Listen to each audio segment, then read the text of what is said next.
Как я готовлю лепешку?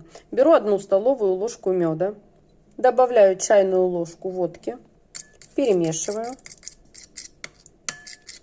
Теперь добавляю муку и замешиваю эластичное тесто.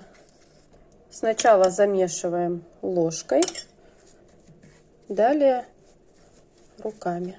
Вот такое получается эластичное, не липкое тесто. Лепешку распределяем по салфетке или по марле. Берем и прикладываем.